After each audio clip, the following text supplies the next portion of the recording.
বিসমিল্লাহির রহমানির রহিম। আসসালামু আলাইকুম, welcome back to my channel. আজ আমি রান্না করব গরুর মাংসের তেহারি। তো এখানে আমি 1 কেজি গরুর মাংস নিয়েছি, আর আমি তেহারিটা রান্না করব গরুর মাংসের মশলা দিয়ে। এখানে আমি একটা টমেটো নিয়েছি, 3-4টা পেঁয়াজ আর কিছু কাঁচামরিচ। মাংসটাকে ধুয়ে ফ্রাই প্যানে নিয়ে কাঁচামরিচ আর টমেটো কেটে দিয়েছি, আর আদা রসুন জিরা বাটা, ধনিয়ার গুঁড়া আর সয়াবিন তেল, কিছু গোটা মশলা আর একটুখানি লবণ আর একটু গোলমরিচের গুঁড়া দিয়ে এবার হাতে মেখে মাংসটাকে 10 মিনিট রেখে দিব।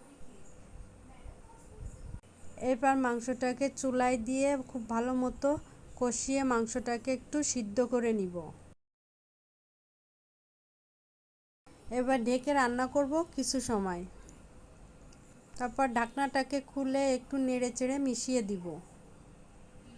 তো এভাবে মাংসটাকে ঢেকে কষিয়ে সিদ্ধ করে নিব।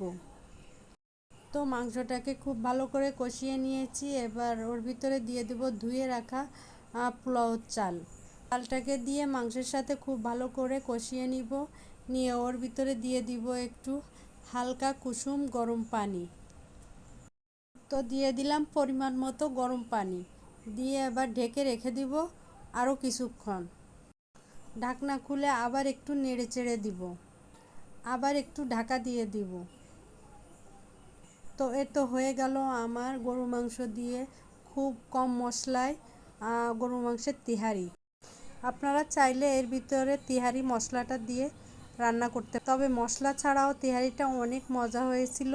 এরকম করে একবার হলেও রান্না করে খেয়ে দেখবেন, অনেক মজা হয়। আর সবাই লাইক কমেন্ট শেয়ার করবেন, আর আমার চ্যানেলটি সাবস্ক্রাইব করে রাখবেন। সবাই ভালো থাকবেন। আল্লাহ হাফেজ।